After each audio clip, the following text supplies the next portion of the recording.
So, hello everybody, and welcome to our latest Still COVIDing chat. You are in Hot Topics tonight. And my name is Kara Familia Hernandez, darling on Facebook.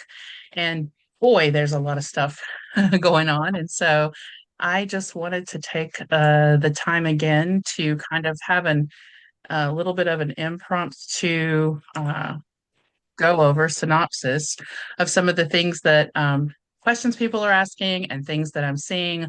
A lot of the different kind of buzz stuff that helps us be more prepared, both from a perspective of protecting ourselves from infectious disease and everything from also how climate change is affecting supply shortages and the energy crisis and all of that kind of stuff that we like to keep track of in our world.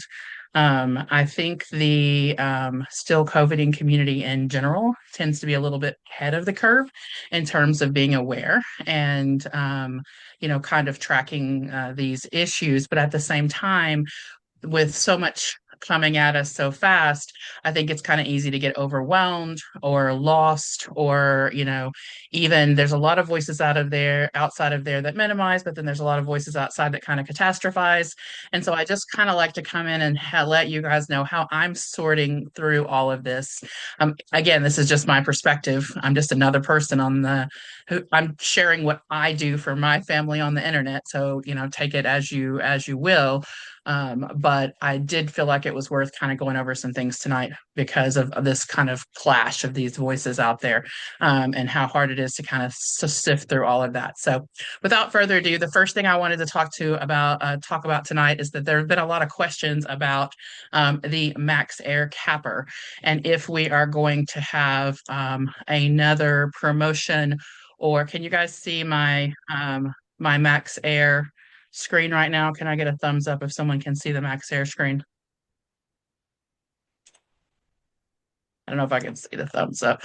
Thanks. Appreciate that, Jane. So there is the new version of the MaxAir. It's been out a little while. Um, that it doesn't have a cord. You can see it's an all-in-one. A battery is contained inside the Papper unit. And their little kits for the new MaxAir come with two rechargeable batteries, a helmet, and a charger. And so there's been some buzz around for a while. Everybody knows probably that we have a discount code that gets us a MaxAir kit at a substantially reduced price than the general public for those of us who are trying to avoid infectious disease. And this makes you super safe. There's pretty much nowhere you can't go in a PAPR except for maybe like swimming or scuba diving or something like that. They're really, really great for infectious protection. And MaxAir is one of the ones that I tend to use kind of frequently. To me, it's way more comfortable than a mask. And it also keeps you really, really safe. But there have been some changes. They had a whole website up for our discount code with the regular kits that have the wire, the connecting line. They took the website down. Evidently, the website hosting and maintenance and stuff, it wasn't worth it to them to keep it up. The discount is still active, however. You can still get the capper at a regularly discounted price. And if you go to our YouTube channel, there's a couple of presentations, I think, there, and it tells you about the price and all of that. They do want the orders called in. However, caveat right now, you can't call them in because they haven't decided which phone number they want us to call yet. And so as soon as they let us know which phone number that they want us to call to place, to keep placing our current orders or to reorder supplies, because a lot of us now got these, a year ago-ish, and are ready to kind of get filter supplies or new batteries or something like that. And so there's a little bit of a delay right now while they figure out how they want that process to be since they took the website down. Just honestly, the sales, they were hoping that we were going to sell them out like we did Clean Space. And a lot of people still had their Clean Spaces or their VersaFlows or whatever. And so I guess the individual sales volume wasn't what they hoped with our groups. And so they ended up deciding to take the site down, but they are still offering the discount on the old version. You can certainly buy it. There will be a discount on the new version. On the all self-contained version, you will be able to buy a kit and you will be able to buy it at a reduced price. It will not be as substantial as the old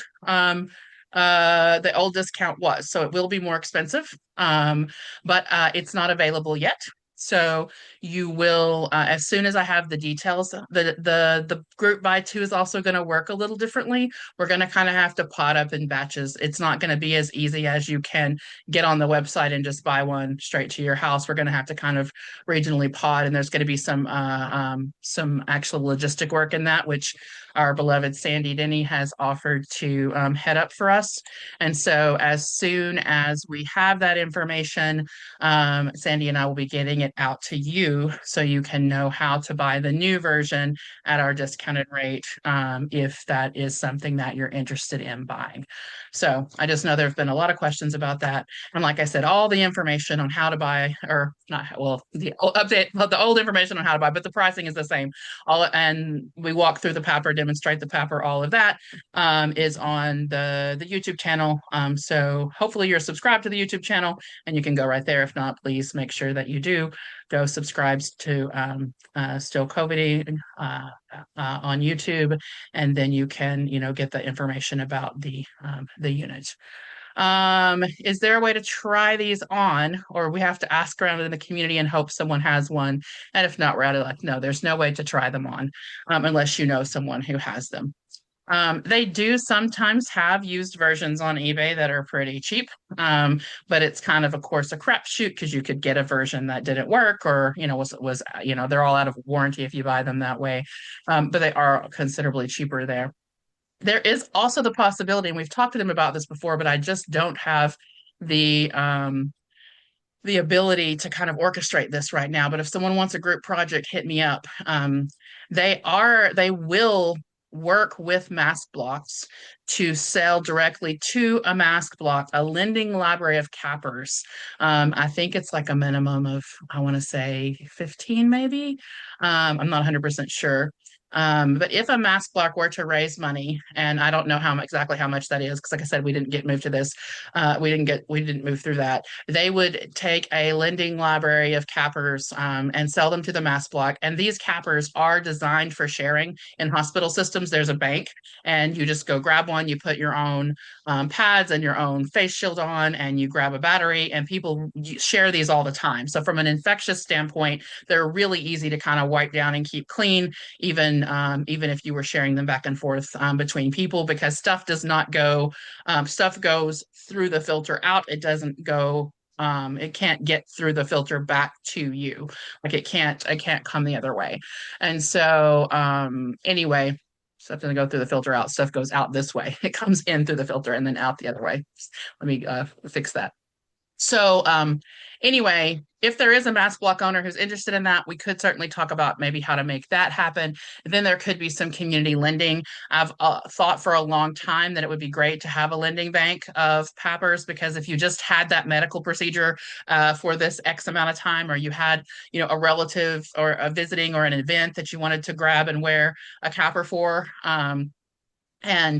but you didn't need it all the time because you really weren't going out or you weren't doing a whole lot of things that would require it, then definitely that would save us from the initial outlay, because it is an expensive item. But again, I haven't really connected with mask block people or had the bandwidth to orchestrate that. So is there any pros and cons? Oh, Jess is speaking about the pros and cons of the old and new version. Yeah, that's pretty much it. Honestly, if you're not worried about getting your cord caught on a lot of stuff, they seem to be pretty similar.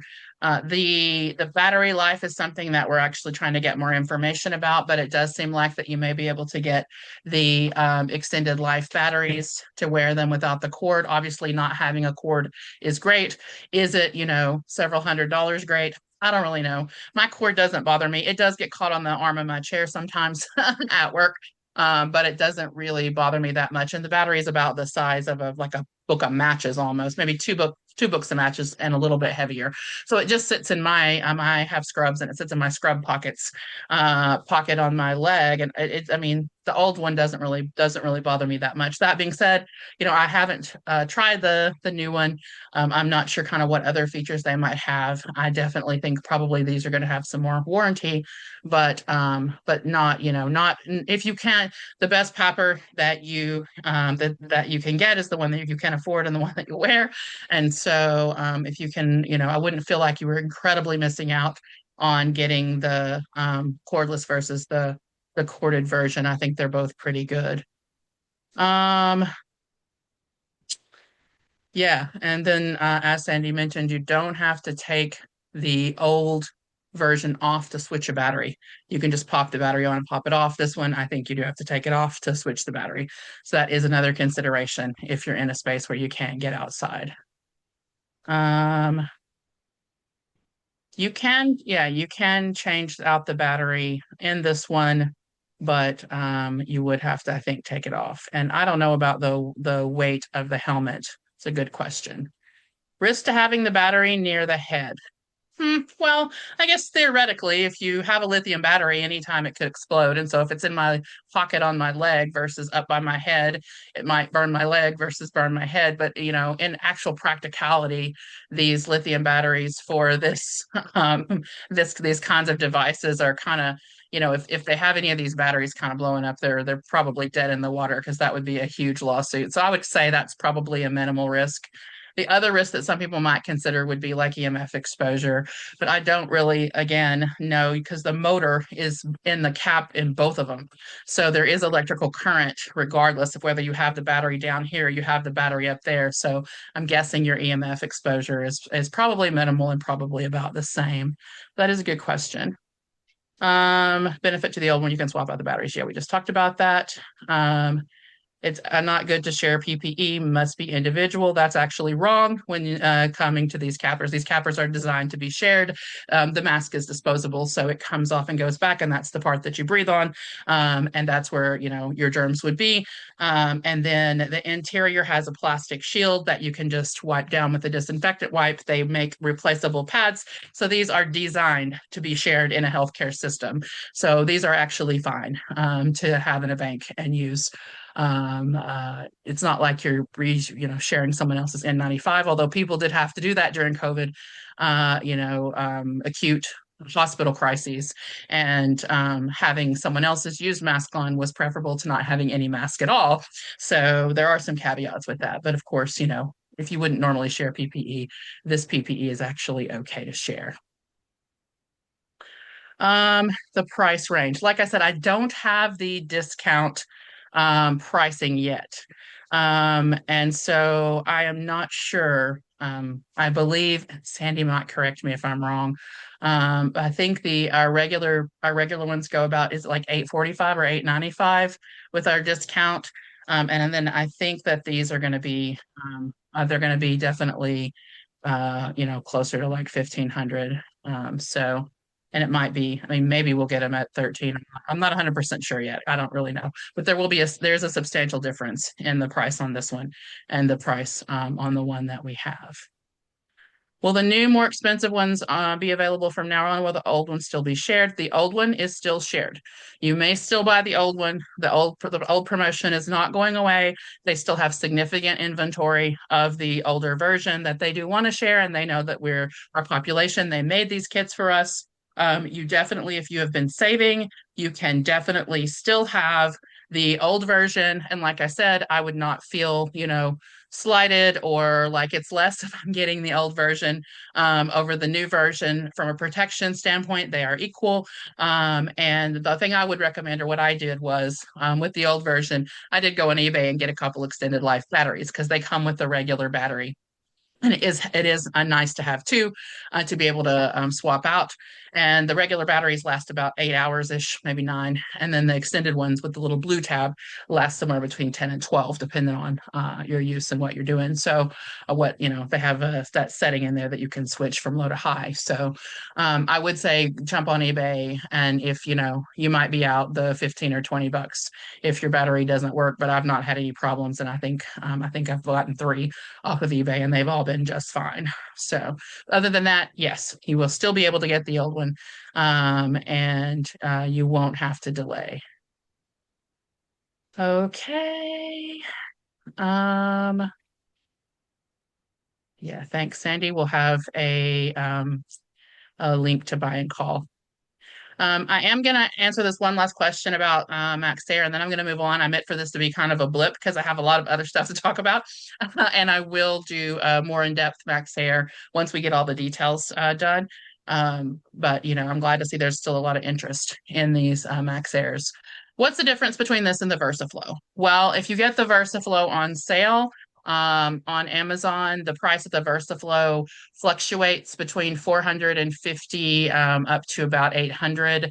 And so it is, again, cheaper than this one. The VersaFlow also comes with the fan and the motor on a big kind of I don't have mine near me or I'd show you, but it's a fanny pack design versus it being up in your helmet. So less weight on your head and neck. It's very light on your head and neck. All it is your the hose and the actual hood. More weight around your waist, or you can actually hang it on a wheelchair, or you can hang it on your seat at work. I sometimes even carry mine like a purse instead of putting it around my waist. The protection levels are pretty similar. Guys, once you get past a certain protection threshold, I mean, really, the virus is not coming in. So most PAPRs that are well built and approved to be on the regular healthcare market are going to be fun for you to wear. The main difference that I find between my MaxAir and my VersaFlow, besides whether or not I want to carry something around or I just want to have it stuck in my pocket, is the ease of eating and drinking. So if you are into eating and drinking in your pepper, and again, we have like some videos and some things where we've talked about that. You can eat and drink in either one of these, but the VersaFlow is a lot easier to eat or drink in without doing a modification because it has a little elastic tab that you can pull open, slip something in, and pull back. But the MaxAir, that's kind of like a plastic cling wrap around your face. And so you can cut a little hole in the front of the MaxAir and not lose protection. Jared Hughes I think he even has a video on it, but he's tested that extensively with his port accounts and stuff. And you can cut a hole about the size of a Snickers bar and you can eat that way. But, I don't know. It just makes me nervous to walk around with a hole in the front of my cuff. You can also grab your cuff and slip bites in. And then you might get a little package of food that kind of gets there, and then you have to go figure out how to go outside and dump it out. I don't know. Some friend told me that happens to people. So it's definitely, I think, a little bit easier to eat or drink in the VersaFlow. Slip in a straw or even a piece of I've done like a piece of oxygen tubing as a straw before to drink out of them is no problem with either one. And you can eat and drink in either one, but it's easier to do in the VersaFlow. Um,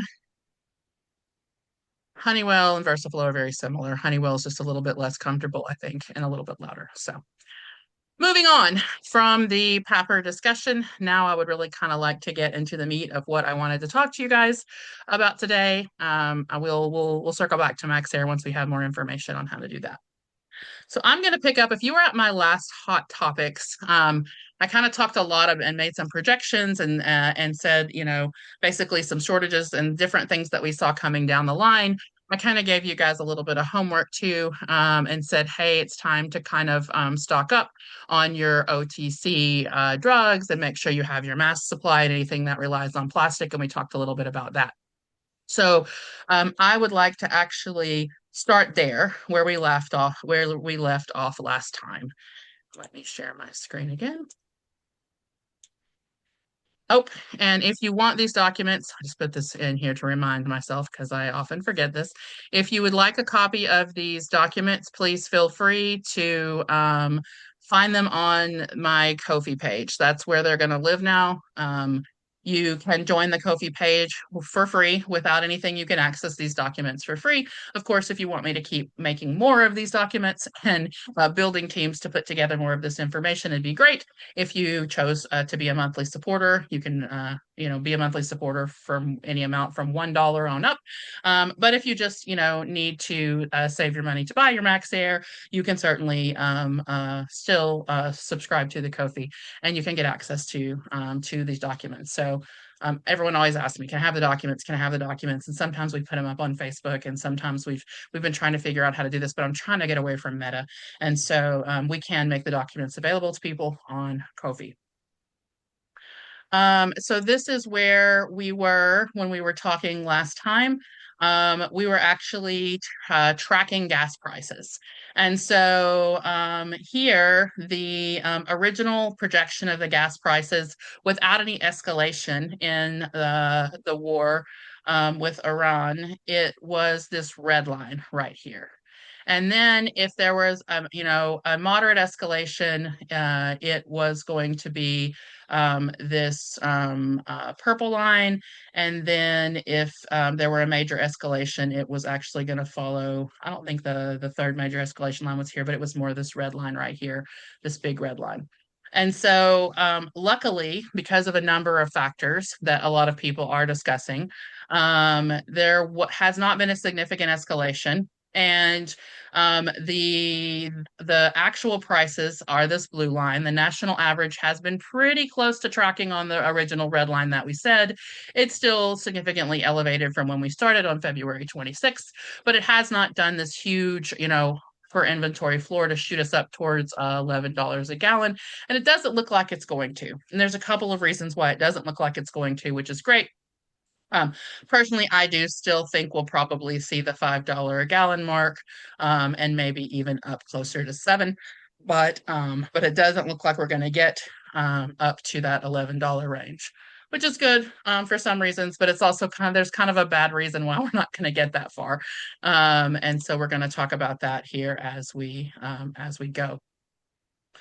Um, If we do see an escalation, these projections still are the dotted lines are the projections of if we do see a major escalation. So there's been a lot of chatter lately. Trump's been talking about how, Iran better get in line or he's going to, really start, bombing again. If that happens, we could definitely jump from this, red or green line down here up to the yellow line, which is kind of what I think we'll probably do, or even the red line eventually. But I think we're probably looking at a more moderate yellow line scenario if that happens. But this is the big scary piece, and this is probably why we're not going to get all the way to to the $11 mark. And this is actually, kind of the one of the worst things that we're going to talk about tonight. We don't have enough oil. The oil isn't coming through the strait rapidly enough. And then there's an operational floor level. And so you've probably heard a lot of talk lately about something called tank bottoms. And that means that the tanks don't have to actually be empty for us not to be able to use the oil in them because there's a lot of sediment and stuff that settles to the bottom of the oil tanks. And then there's some portion on the bottom that isn't usable, and that's called tank bottoms. And so there's been some, cacophony around that we're going to hit tank bottoms, that we're not going, that the United States is going to run out of gas by July 4th. I emphatically do not believe we're going to run out of gas by July 4th. I could be wrong, but I don't really think so. I don't think we're going to run out of gas by July 4th. Gas prices will be higher on July 4th. But this September date does have me a bit more worried. And basically, this is the amount of gas that has to be in the pipelines to keep them pressurized so that gas can flow through them. Well, let's back up. Tank bottoms, first of all, don't apply as readily to gasoline as they do as oil. And so there's been a little bit of conflation about the oil tank bottoms versus actual gasoline tank bottoms and that kind of storage. So that's one issue also with the tank bottoms. But this came out, I believe it came out last week, and this was from JP Morgan, and it came out in Bloomberg, and it basically said that right now the system is, still running barely above operational stress level. Will be there by June. And then if this continues, then what's going to happen is we're going to drop to operational floor level, and that's the minimum to keep the oil flowing through the pipes. So only 20% of the world's oil comes through Hormuz, which means 80% of the world's oil comes somewhere else. It comes through a different way. And so, we've been a long time scratching I've spent a long time scratching my head going, okay, well, I know that 20% of the world's oil is quite a bit. But still, if there's 80% of the world's oil coming from somewhere else, we're obviously not running out of oil for that 20%. But it's not just about the 20% that moves through Hormuz. It's also about the other oil producers in the area. There's the strait on the other side, which I butcher the name. I'm not even going to attempt it, but the strait on the other side that Iran said day before yesterday that they will close if the bombing resumes. Um, and then that will block another, I think it's another 5 or 10%. So then we'll have kind of a 30% blockade, but that's still, you're still getting 70% of kind of circulation, which can definitely tank the world economy. But it's not like, again, we're running out of gas. Is a physics problem. This will actually make there not be enough gas distributed in most of the world.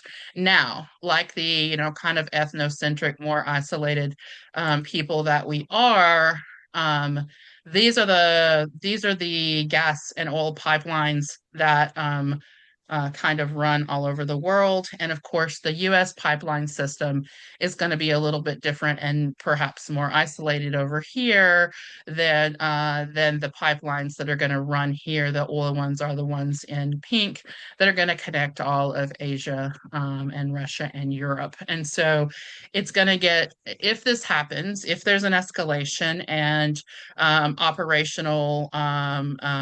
the amount of operational floor is hit, then there will still be oil, but it will be sitting in the Middle East because it can't flow into the pipelines because there's not enough pressure in the pipelines to keep it moving, and that's going to compound all the issues that we already know we have and that we're already seeing. And so that's a lot scarier projection, and that's also a lot more with kind of my intuitive gut and everything as I look and synthesize information is that yes, prices are going up. Yes, there's inflation. Yes, there's some, spotty shortages. Yes, there's these issues, but we're really going to start feeling this third and fourth quarter this year. Fall, starting in fall and then running into winter is when these real pinches, regardless of what happens, even if the war were to stop tomorrow and everything were to be hunky dory with the climate, third and fourth quarter of this year are going to be dicey. They're going to be tricky because we already have lots of things that are set in motion that can't mitigate, even if we stop today it quickly enough to get us to a really great place between, September, October, November, December of this year. We're going to be feeling the effects into 2027. And so that's probably the bigger issue that I see is not even it's not even that we're going to necessarily run out of gas, but it doesn't matter just because the US may still have oil running through its pipelines or may still have some gas.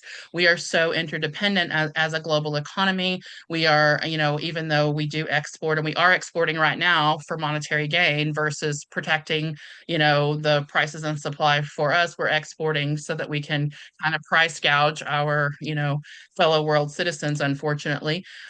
Even if we have that kind of oil, the massive impacts in the rest of the world are still going to be very problematic for everybody, and it's going to be very problematic for us as well. And so this graph is definitely one that we're going to watch. If this happens in September, then this is irrelevant, really. If this happens in September, that blows this out of the way. The gas pricing lives on assumptions that there's still gas available to price.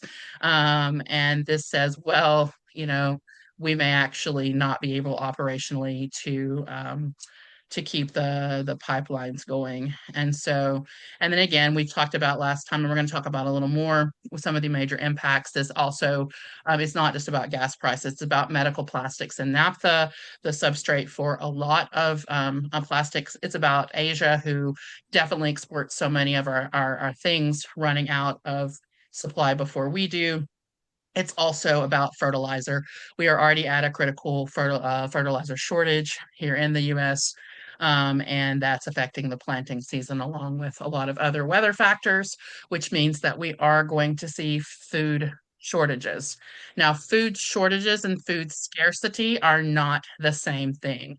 In a lot of places in the world, there will be food scarcity. There will be people who don't have foods to eat.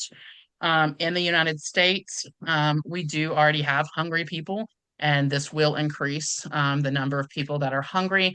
But we have hungry people because we're assholes and don't equally distribute, not because there's actual food scarcity. And so food shortages don't necessarily equal food scarcity here. So we probably will still have enough to eat in the United States. Hopefully, we will get better at distributing it equitably. I know that there's a lot of people that work on that continually, but we will not be able to do as we are accustomed and just have whatever we have when we want it on the shelves at the grocery store. That day is coming. Whether it's coming in September or it's coming in December. Those days are coming, and so that's we are going to talk about, kind of what you can do to keep yourself a little bit insulated and also to help your neighbors. Immediately, we are seeing this in rising gas prices. We're seeing this in fertilizer, and particularly in some of the key crops like wheat. But now the mainstream media is actually starting to talk about, that there have been notices that have come out about particularly synthetic motor oil. And so there's some circulating memos from AutoZone and O'Reilly's, and everybody's saying, okay, motor oil and certain kinds of motor oil are going to be harder to get, or they're going to be a lot more expensive. And that kind of just makes sense, right? Motor oil and lubricants that are heavily petroleum based. There is a buffer supply in the United States. There's a buffer supply in pharmaceuticals. There's a buffer supply in retail. It's not a whole lot. It's better than our food buffer supplies are not. Our grocery store buffer supplies are actually kind of abysmal. But a lot of our retail supplies are 3 months or 6 months, which is why we start to see these delays, these actual shortages delayed. But they are starting to hint, and I find that once they talk about it in kind of regular media, then it's pretty imminent and pretty coming. We try to catch it, of course, before it goes to directly to regular media. So it might not be a bad idea if your car is due for an oil change, go get that oil change done before it costs you 3 or 4 times the amount that it typically would. I wanted to share all throughout today. I'm going to be sharing some sources with you of some of the people that I get my information from. This guy, Mr. Global, he's actually an oil executive and he writes for Forbes. And he's actually really, really good at not hyperinflating and not, basically fear mongering, because there's a lot of fear mongering out there that I'm seeing a lot of. If you look at, because again, this by nature of kind of the prepper feeds I watch versus all of the international news and all that. If I look down the side of my little YouTube, channel, I see all this. Oh my God, it's coming. Whatever. He doesn't do that a lot, which is what I really like. And he also has a lot of sources, and he's worked in the industry for years and years and years. And so, if I ever want to take on something like that, JP Morgan diagram, or the naphtha shortage or whatever, if you go to his channel and have a look at his stuff, I find him to be a pretty balanced source of information. I mean, he doesn't get everything right, nobody does, we're all human, but he will give you some really good information about the energy constraints that are happening here. So bottom line, in terms of gas prices, this all these projections that we've been doing may be obsolete if this comes to pass. And we're just kind of watching and waiting and seeing what happens, particularly this week with the hinted escalation. I'm sure you've seen that there's been like some kind of graphics of planes flying out, and then some people saying, although they were just refueling, and there's all sorts of speculation because no government is really forthcoming with what's going on. And we just kind of have to all watch and wait. But we do know that this reached by September, it will happen if nothing changes. And this will be a major global issue. So, that being a major global issue then kind of leads us right into what about food and what's going on with the climate that also impacts food. I mentioned that the stuff going on in Hormuz is actually affecting fertilizer, which affects how much food can be grown in the world, because fertilizer can't be produced. It's based on exports from that region. And so I wanted to talk a little bit about the climate data and what's happening as of today, and what that looks like, and how that interplays with what's going on in the global crisis. And the first thing I wanted to show you was, I've been, following these projections and looking at things for a while, and I was like, oh my God. I pulled over up on the Weatherman Plus. He's one of them that sometimes I watch, and these are the different models for what's going to happen with the weather. And this was, like around, I don't know, around the 5th of May or something when I pulled it up. And every model thought something different was going to happen. And I was like, what is going on? And, the Weatherman Plus, and then uh,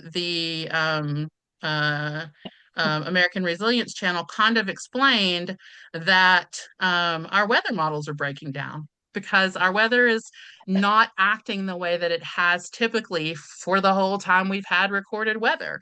So a lot of our prognostics and our climate scenarios, like individual things can track okay, but when you're trying to get like a global model or a big systems model of what's going to happen, it starts to look crazy and go all over the place because our we've actually kind of passed a tipping point.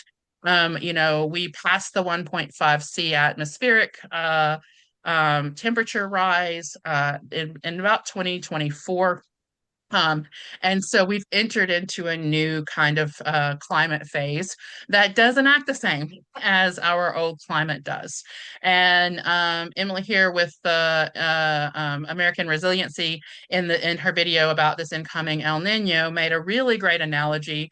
It was that, if you're spinning a plate, like the old circus performers would spin a plate on a pole, once you reach the tipping point and the plate falls down and breaks, then you're in a completely new system. It's a completely different dynamic. And so we're not just slowly, gradually phase transitioning. We've reached the tipping point, the plate is broken. And now we're going to have to learn to live with new kinds of weather, with new weather patterns. If you've lived in one place for long enough to kind of be acclimated to the weather, you're probably already noticing this or seeing this, whether, stuff's blooming earlier or not blooming at all, or the insects are acting differently, or the birds are acting differently, or the water levels are acting differently. We all can kind of sense it and see it. This year has been the worst allergy season on record for the amounts of pollen as well that are in the air. I know that our clinic is like slammed with people really struggling with histamine issues. And then you also have all of the different pressure changes and stuff as fronts move in and out, and they move in weird and atypical patterns. So we're just going to have to get comfortable, folks, with things not being the way that we're typically used to seeing them, and change is hard. It's hard to accept change, and it's hard to be in kind of a new normal, but that's where we are. We are in a new normal. So we're not quite into El Nino yet. There's a 61% chance, though, that we'll be in it before July is over, a 96% chance that we're going to be in it after that, and that it persists through December and February. And El Nino means hotter. Okay. Now there's this whole chatter around that, oh my God, we're going to be in 3C, we're going to be in 3C. We're going to be in 3C for 2 years. Um, that is actually a little bit of a misnomer or a conflation again of two different issues. We're going to be in plus 3C and in sea temperatures, but we're not sea surface temperatures. We're not going to see the 3C in atmospheric temperatures, and we should, thank the universe, the powers that be, that that's not happening to us, because that would be a lot worse. We're already at 1.5, and we're going to be toggling around in some places for short periods of time at 2. We don't really want to be at 3 in the atmosphere yet, and we're by our ability to predict, we're not going to do that. The sea is warm. The sea is definitely warmer. The sea is going to be at 3, but it's not the same thing as global atmospheric pressure. For global atmospheric pressure, it looks like that we're probably still going to hang around at about 1.5, which still isn't great for the rest of this year. And then we're going to be approaching 2 in 2027. So we'll see kind of where that goes and how that goes. Now, if our pipelines destabilize and nobody's driving around and we can't, use a bunch of diesel fuels, then who knows? Maybe we'll come back down, kind of like, we saw improvement during COVID shutdowns, but we'll see kind of where that leaves us. So what does this really mean for us? Like, why do we really care? I mean, beyond the fact that yes, the weather's unpredictable and all this, I mean, like in my daily life, what am I needing to look at? And what is this actually doing for me? Well, first of all, it's going to be intersecting with this whole fertilizer shortage and your ability to buy the foods that you want, because we have the fertilizer shortage impacting the food production.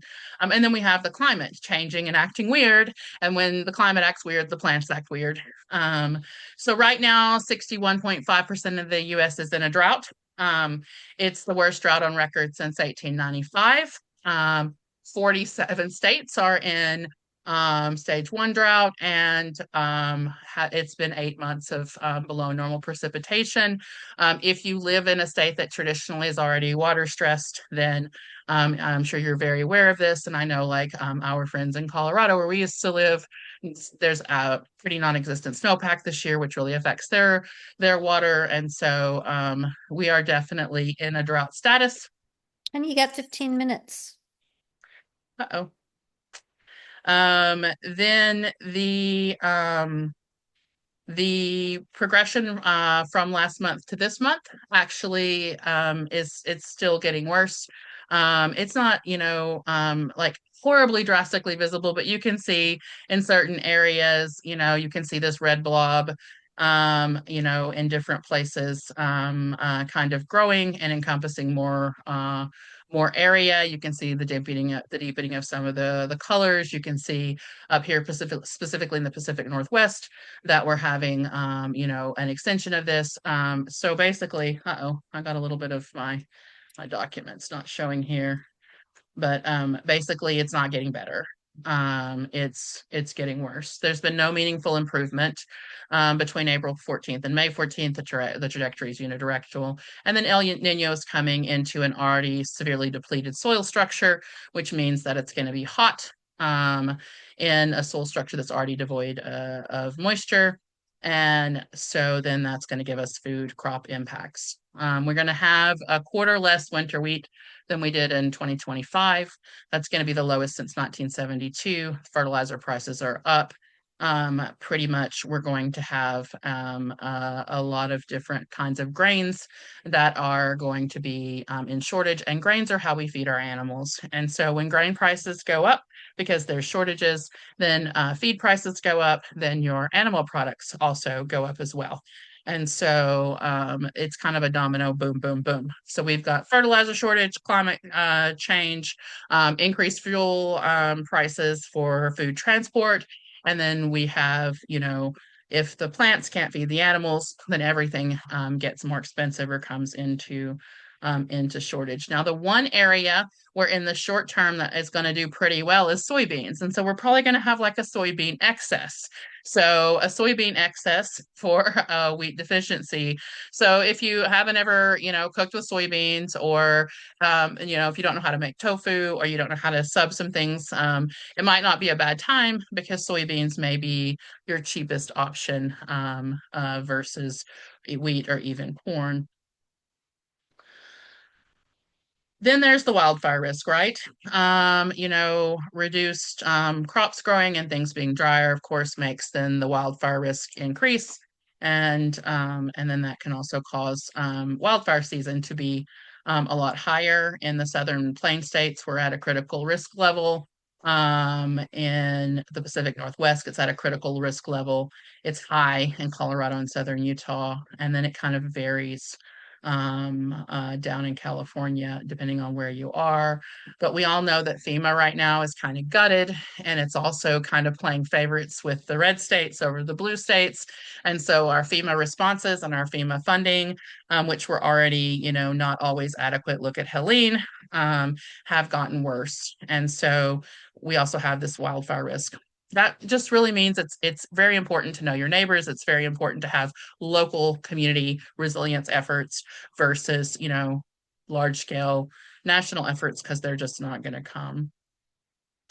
Then I just had a look at hurricane season, and hurricane season looks kind of average right now, which I was kind of surprised because the seas are a lot warmer. And so I was thinking maybe, but evidently El Nino has a suppressor effect on hurricanes, which is actually pretty good. And so the average by the usual hurricane source says that this is going to be about an average season. We may have one less major hurricane than we normally do. We'll have about the same number of, norm named storms. There was one outlier at the University of Arizona that said, oh no, it's going to be a little worse.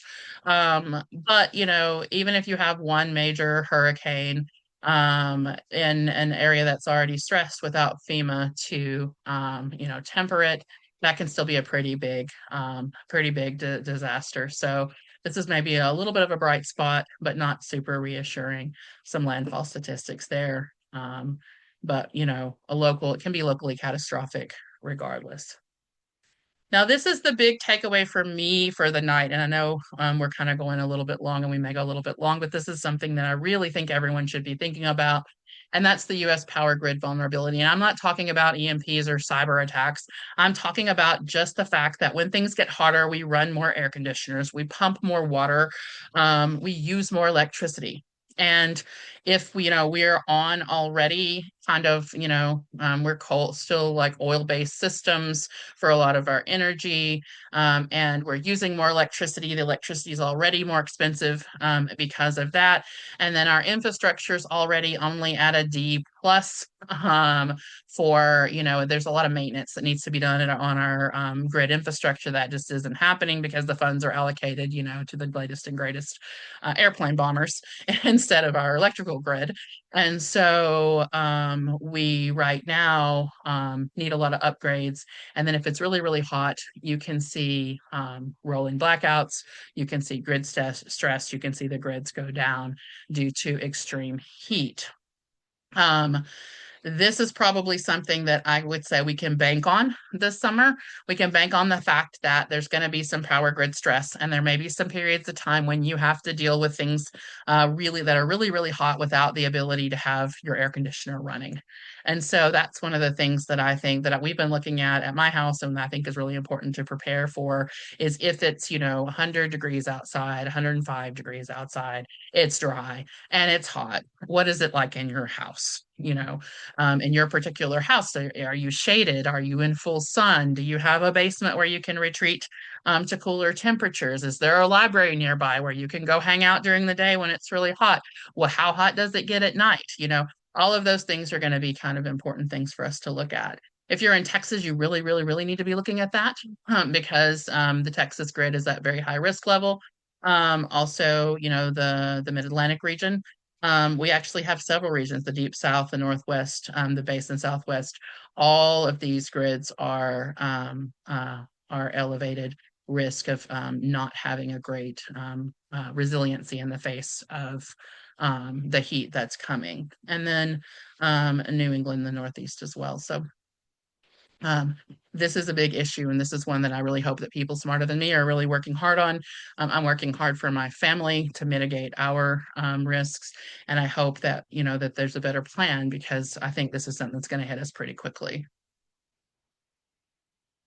And then the last kind of area I think that I'm looking at is the drinking water shortage risk, because if you have a drought, of course, it's going to do things to your water table. There are already cities that are under water shortage and drinking stress right now. Southwest Florida, Tampa, Sarasota area down this way is in a modified phase 3 extreme water shortage. This is because of an aquifer down there that's running out. Several other areas of Florida, Las Vegas, Corpus Christi. They're all in shortages or at emergency planning stages for drinking water for people in some pretty big cities. And so this is very important. I'm actually on a well, so I'm always super interested about what the water table is doing where I am. And, if I lose power, I lose water. So I have to think about that during shortages. And then, is the well going to be dry? Luckily, I have a pretty deep well, and I'm pretty well situated, but, not everybody is like that. And so it's worth knowing what your water table is, what your water source is. If you are in an area that, is running out of drinking water, that's one of the reasons why I left Colorado. I didn't want to be in a place where I had to worry about how to troubleshoot a lack of drinking water because that's pretty important to survive. But of course, not everybody can just up and move. And so building your resiliency with water storage is going to be really important for people that are locked in to areas where there is a shortage. Even where I live, this actually isn't my county, but it's a county close by. There is a well level that they're measuring. And if you look, this is where it would be normally from January 2025 through now.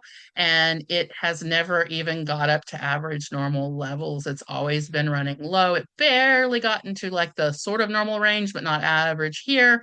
And then has remained below the mean water level. And so there's just a lot of shifting going on in the world, in the climate, and in the systems in the climate. And so the way that I look at this is to start and look at and I have some sources here, but start at look at what is most likely to affect us, what is most likely to affect you, like locally, and then work from there. We can't fix what's going on in the Strait of Hormuz. We can't fix the global climate issues, but we can kind of look at our areas of strengths and our areas of weakness, and see what we can do.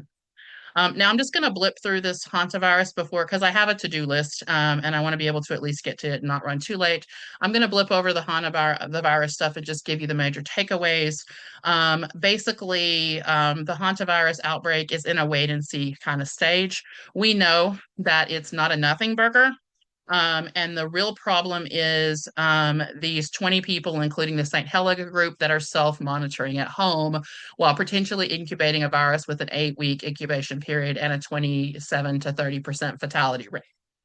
But we can't know how many of those people are going to successfully isolate at home and how many of those are going to go out and cause some kind of spreading event until it happens. And so if I'm worried right now about, being able to have electricity and cool myself off and feed my family, I cannot spend a whole lot of brain space on this. Maybe this hantavirus is going to jump ship and be an issue, especially with the level of infectious precautions that I already have. And most of the people here are like that. Most of you guys are not just running around willy-nilly licking the doorknobs or anything. Most of you are masked. Most of you are at least aware and conscious of fomite protection. This is not an RO of COVID, even with the airborne transmission in the New England Journal study in 2018.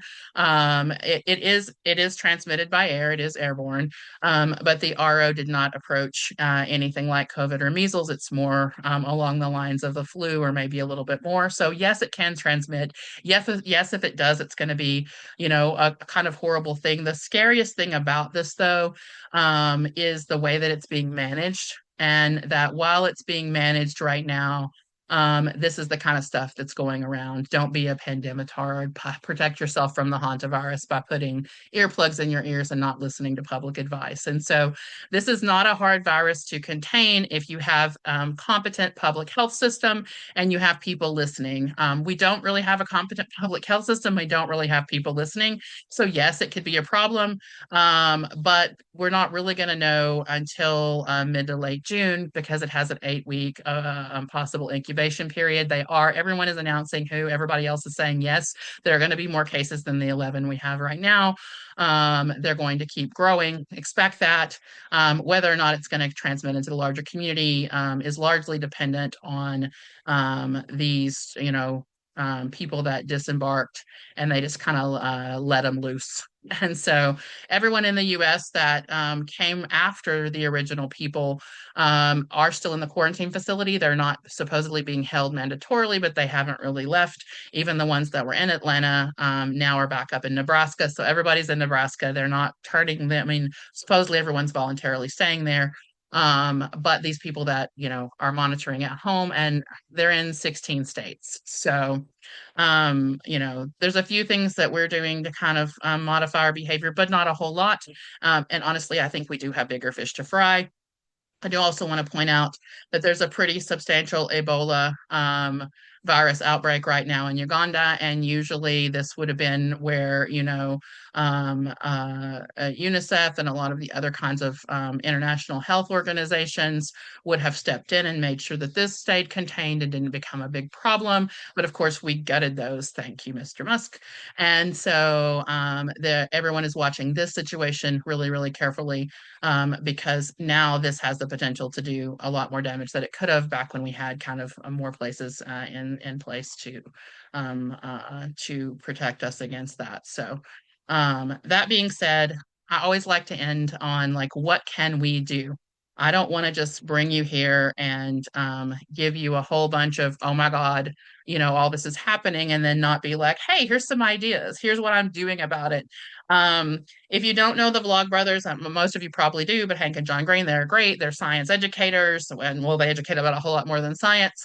And I really, really love this that he put out, I want to say yesterday or the day before, that says despair is not wisdom. Sitting around going, oh my God, it's all so overwhelming. It has a time and a place. I'm not minimizing, and I'm not saying it's not a lot, and I'm not saying that we don't need to take some time and sit in grief occasionally. But after we take some time to sit in grief, we also have to sit in joy and be happy that we are, still living in a time in the U.S. Of, we're pretty prosperous. We have a lot of things to be thankful for, and we need to make sure that we're still finding the joy in our lives, and that we are problem solving, because we are good problem solvers, especially in our community. We have the capacity to deal with very big problems. We can't stay isolated and protect ourselves for 7 years and not learn things from it and not be people who are intelligent and resilient in the face of change. And so I really want to everyone to hear that you can. Yes, it sucks. Yes, it's big, but you can, and we can do this together as a community. And if you want a little up, definitely watch this Despair is Not Wisdom with Hank, and he'll tell you that you can too. So what am I doing? What can we do? Well, the biggest thing for me is, to start with, like I said, it's the grid. It's going to be hot. Whether it's I can't afford to pay for my electric bill and run my air conditioner, or there is no electric to run my air conditioner. We're running into to summer. It's going to be hot. What do we do? Have a plan to deal with the heat. Everything from, evaporative towels around your neck, or an umbrella for shade. Or recently, I asked my older kids to rent me a dumpster for Mother's Day, and I spent Mother's Day weekend with my oldest, my middle son, cleaning out our basement. We have a unfinished basement. It's nothing, spectacular or pretty, but it actually was just kind of our catch-all, and stuff was just piled in there. And so we came through and said, okay, the temperature in the basement is a pretty consistent 60 degrees. It doesn't matter if it's 105 out, or if it is, freezing outside. The basement stays pretty steady. And so not only is the basement a great place to shelter in an lots of emergencies, whether it's the nuclear power plant down the road, or, a tornado or whatever, it's also can be a place where we can actually set up, and we can have a work area down there. If it's too cold, too hot at night to sleep upstairs, I've got some folding cots piled over on the side, and I can pop down the folding table and pop up the cots. We can sleep down there. We do have, some of our water storage and that kind of stuff. But just this made me feel a lot better, because I was doing something, and I was doing something that was useful and that built our resilience, in the face of, a problem that's bigger than me. I can't make it cooler outside. I can't make the electrical grid right, but I can make a little space for us that is a consistent 60 degrees. And so that's the kind of stuff that I think we should be doing. We should be thinking about, in our plan. And there are things that we can do, and some of them just cost us some elbow grease. Others of them might cost us some money. Some of them might cost us some interface with our neighbors and our friends. But this is kind of the direction that we should be moving and going. If you can, I would say, if you have birthdays or you have holidays where you need something special for food, or you have a gift that someone's looking forward to and you can right now, go ahead. Get those Christmas presents, get those birthday presents, those Hanukkah, whatever it is that you need, get them now. Get those, December college graduation presents, whatever it is. Prices are just going to go up. and you really may not. And we need stuff to look forward to. Some of the things that get us through crises are, I can look forward to this in a month, or I can look forward to this in 2 months. If we lose stuff to look forward to, a lot of times we lose a lot of our resilience ability from a mental health standpoint. And so I can't buy all, the things that I want for the rest of the year at once, but every time I get paid, I'm like, okay, look, I'm going to pick this up for this birthday, or I'm going to pick this up for Christmas, and I'm going to set it aside. It's smart people kind of do that all the year long anyway. But for me, I'm like, by Christmas time, things may be pretty rough, and just having a little bit of something for the holidays. Same thing if you have particular dietary restrictions, and so you need certain things for your, for to make special foods for certain occasions. Some of the things that are imported a lot, like coffee and chocolate and vanilla, are probably going to get pretty expensive, even more than they already are. And so go ahead and prioritize those in your readiness buying. This week, if you can, I'd go ahead and either go get your oil changed or grab a 5 gallon thing of synthetic oil if that's what you use, and store it away. A 5 gallon of synthetic oil for my car is about $25, and that's enough for an oil change for my car. And I'm not buying enough for 10 oil changes. I'm just going to buy enough for one oil change. I'm going to go get my car oil changed, and I'm going to buy one 5 gallon. I already did buy one 5 gallon bottle of synthetic oil that I can put on my shelf, and if need be, I can take to somebody and have them use it for my oil change instead. Any of the over-the-counter meds that you don't have yet, if I said this last time, please, please, please, our supply chain is so interconnected, and a lot of our over-the-counter meds have petroleum-based components in them, or they're primarily sourced out of India. We really, really, really need you to get a buffer of things like ibuprofen and Benadryl, and anti-diarrhea medicine and antacids, and all the little things that kind of make you comfortable in life. If there's anything that you use like that, or your kids use like that, even Band-Aids, having just those basic things around can make the difference between really being really comfortable and being really uncomfortable. So I would definitely go ahead and make sure that you're grabbing that extra bottle of ibuprofen, or that extra bottle of Benadryl, or whatever it is that you need and normally use. Definitely think that as things get hotter, that increases pollen rates. And so, and especially sometimes we have, the atmospheric pressure shifting and fronts moving in weird ways that like depress the air pressure, the air pressure and stuff doesn't move. And so within the pollen counts go up, or the PM 2.5, like the air pollution stuff goes up. And that really makes people's allergies go crazy. And so making sure you have your short acting H1 blocker, your long acting H1 blocker, your mast cell stabilizers, all those kind of things. And we can talk about that more specifically. I can get way sidelined on the medical pieces of it, but making sure that you have those in line with the increased heat. Anything for headaches too, from the pressure shifts as fronts move in and fronts move out. It's if you're already hot and you're uncomfortable and you're itchy, and then this front comes in and then you get a headache, like anything that you can kind of have an extra bottle of around to last you a little bit longer will just help you be more resilient in the face of cost.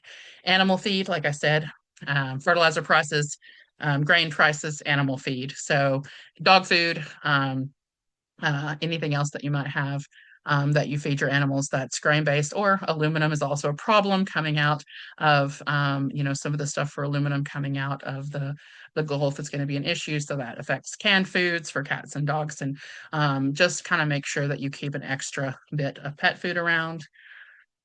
Whatever you need to beat the heat, like I said, umbrellas, fans, evaporation necks, whatever it is, neck towels, whatever it is. We have a bunch of, not a bunch, we have a couple of these, like, these are rechargeable neck fans, and they have like cool heating plates on them, and they blow on you, and they really do help my kiddos with dysautonomia that have trouble with heat, bear the heat. So that kind of stuff. Those are my priorities. And then in the future, I'm kind of thinking about, okay, windshield wipers are made of rubber and plastic, and the belts in my car are also made of, some other kinds of things. The oil and air filters have sufficient, have significant plastic and stuff in them. So making sure that you have those going on in the forefront of your mind. I wouldn't, again, you don't have to buy everything now. This is not happening tomorrow. It's just going to be, this week it's going to be Motorola, and next week it's going to be the filters, and then stuff's going to become, scarcity is going to kind of grow. Call your pharmacy and ask them how much stock they have of your regular medication. Some pharmacies stock 3 months, some pharmacies stock 6 months, some pharmacies may have more. You talk to your pharmacist, make friends with your pharmacist, and find out, if your asthma medication, normally they keep about 12 months on the shelf, in their warehouse. Well, great. But if they only have 3 months, then you want to kind of be thinking about what you can do. Can you make a dosage change? Can you buy some extra out of pocket to kind of keep you going? I was surprised about how many people don't know about GoodRx. If your insurance doesn't cover something, you can go to goodrx.com, and a lot of times you can source stuff for a fraction of the price you would pay otherwise using a little GoodRx coupon card.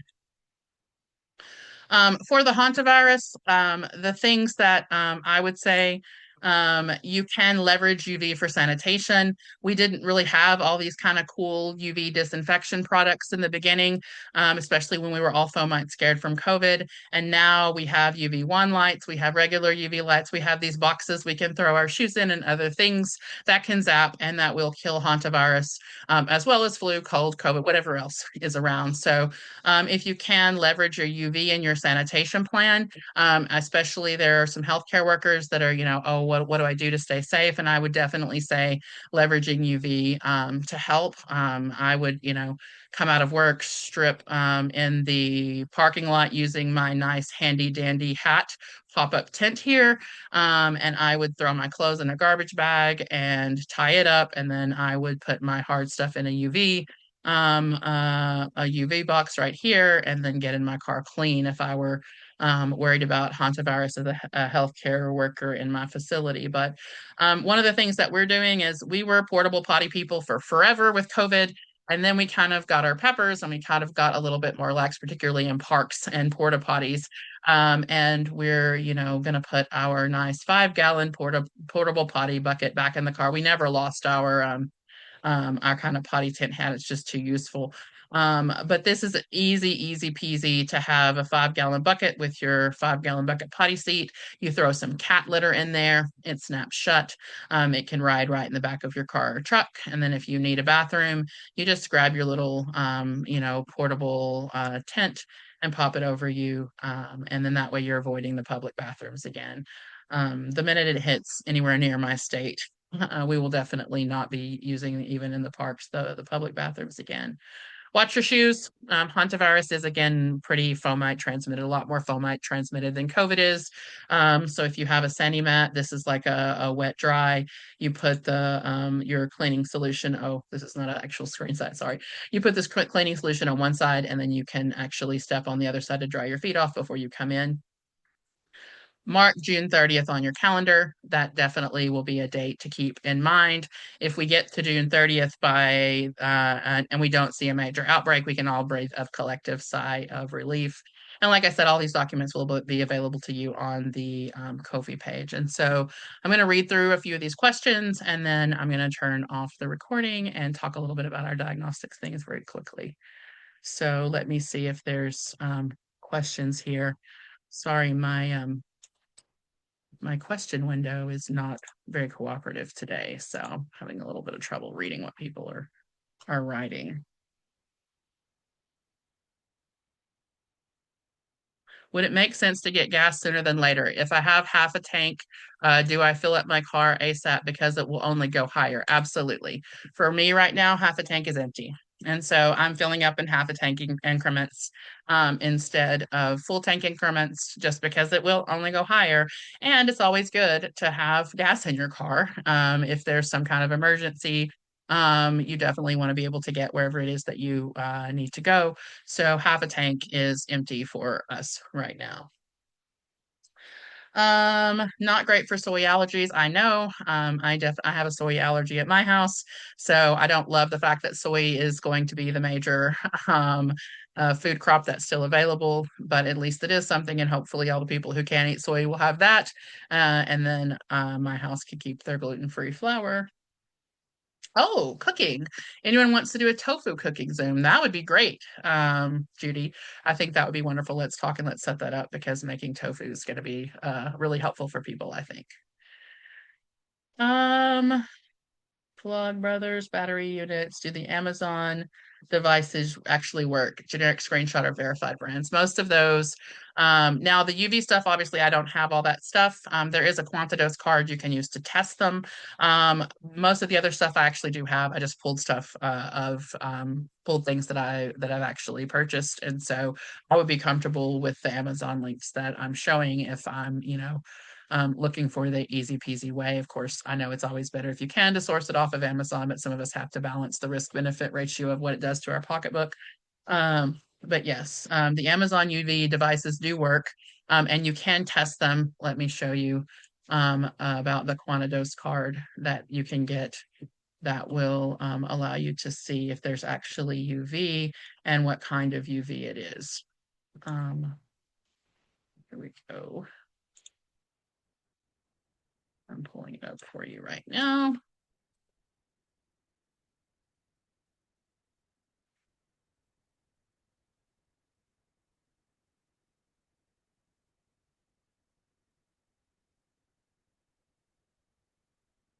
So they have two kinds. They have the one that just says, yes, this is UVC. And they have the one that kind of is like the circle one, and it still kind of tells you whether it's UVC or ultraviolet here. They're functionally equal for me. I'm not that, in depth. I just want to know, do I actually have UVC light? That's hitting these devices that I was showing you. They're not the far UV. They're not the kind that you want to put your hands or your eyes on.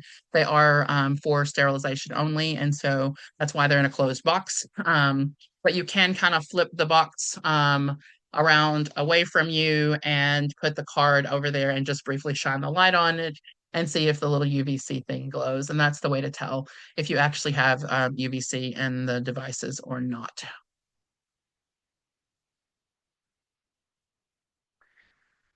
Okay. With that being said, thank you everybody for hanging out with me this evening. I'm going to turn off the recording and we will just keep trucking on together. I hope that I've left you with some useful information more than I've left you with despair or overwhelm.